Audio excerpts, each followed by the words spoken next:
We were discussing about market resist the innovation because already they are enjoying the our status quo, and they are reaping the profit. They think that everyone in the market is the is following the same, but markets are adverse to innovation as they crave for the equilibrium.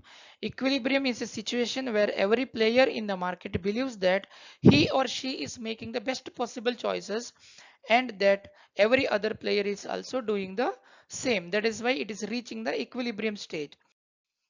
Equilibrium in the market lends stability to the player expectations because it has been tested and they are getting the profit. They have recognized customers are happy, they are achieving good market share. That is why they have the stability in the market. Validation to their choices. So they are happy with the what they selected. Reinforced to the behavior. When innovation enters the market, it upsets the player expectation and choices introduce uncertainty in the decision making, what we discussed in the previous slide. Nature of networked market. We discussed in the previous slide, that is networked market. So in a network market, hostility to innovation becomes stronger when players are interconnected. So they are not letting new things to happen because all the players in the market are united together. They are opposing this to bring in. If any new thing comes, they may fail in the due course of time. Virtual connections between players and also can also affect the adaptation of the products. Once enough players in a networked market decide to switch to a new product, other players' motivation to do so becomes stronger. So when market players define, because their unions or they only will come forward to switch to the new ideas or the innovation, then definitely others also will be motivated to adopt the innovation. This particular diagram depicts the characteristics of the network. First, the exterior or external most circle gives you the hub of the business. So this is the place where all the competitors are playing with the existing system. So when it reaches equilibrium, they are happy. All the players are happy. When network affects, they select the particular changes to be bringing in the existing system. Then this will be uh, what we can tell is only selected players from this hub will adopt the change. Then others will start following. Network effects. Products that have large networks around them are often cheaper to use than the products than products that have a small network around them. Products value to each user increases as the size of the network grows. Hence, companies with superior products often can't topple market leaders. Equilibrium networks look for equilibrium because companies must choose their strategies only after systematically considering the decision that other players will make. They are the followers. As the interconnection between players increases, the payoff on their choices depend even more on the others' decision. Dependency will be more in such networks.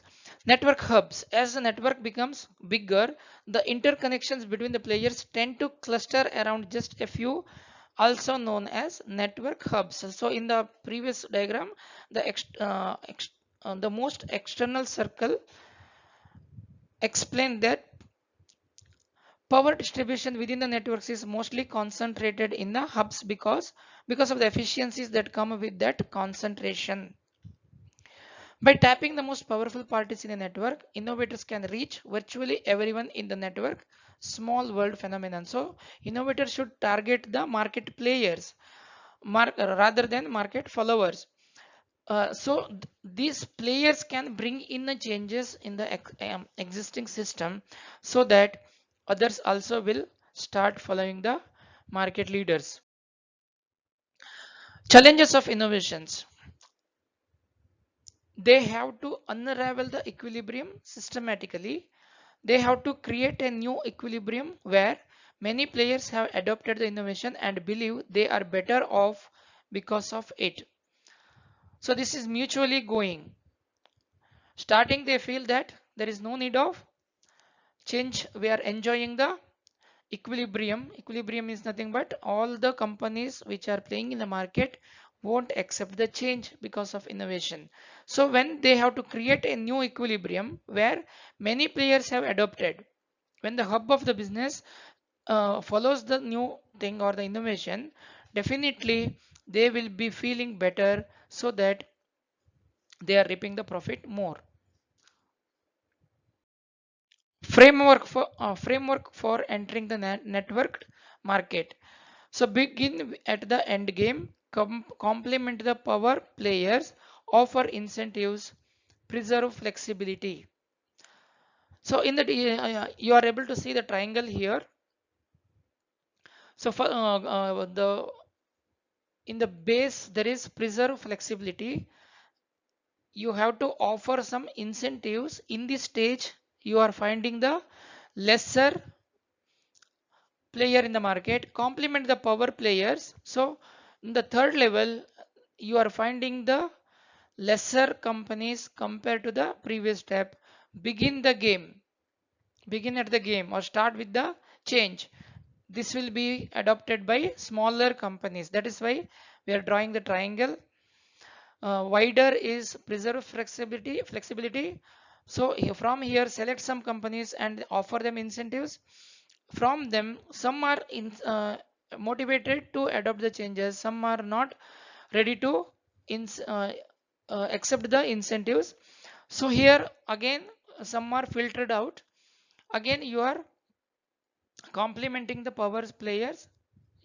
Then the from here it will reach the actual testing. Begin at the end game. Begin with the end in mind.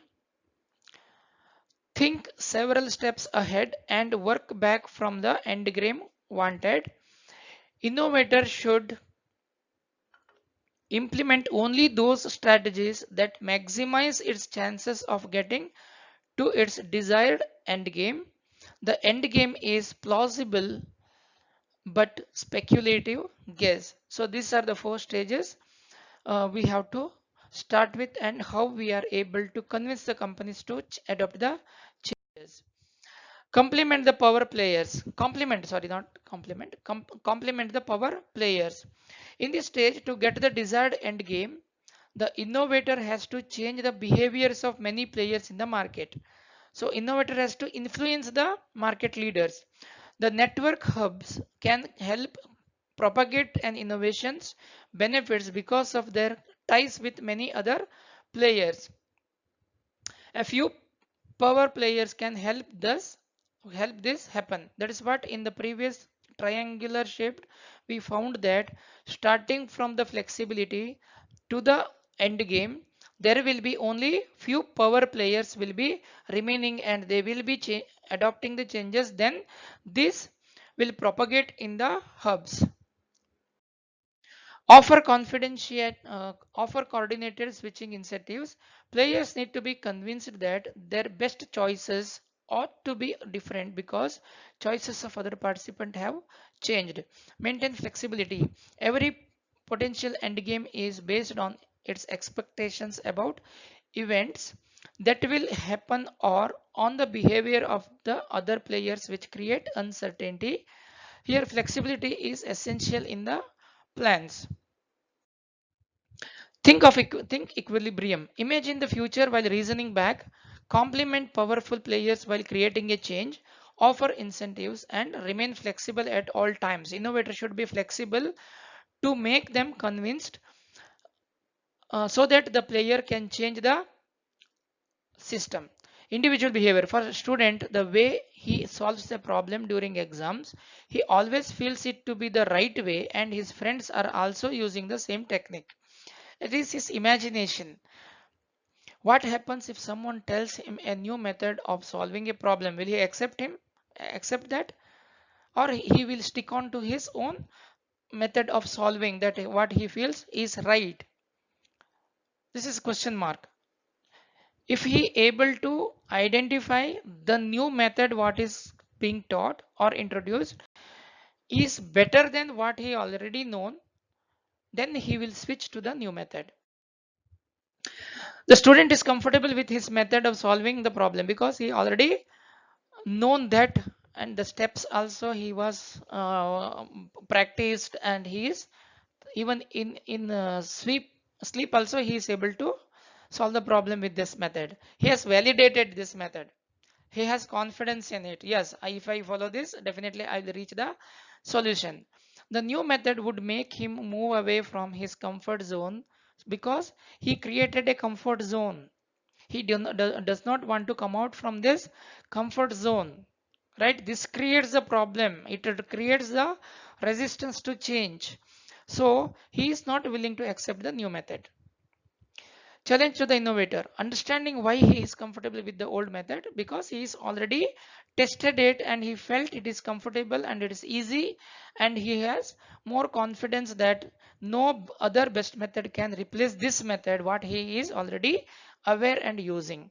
Show that the new method is better. So your innovator should show to the market player that which are the flaws in the existing system, how if we use the new system, how we can cover that with more efficient way.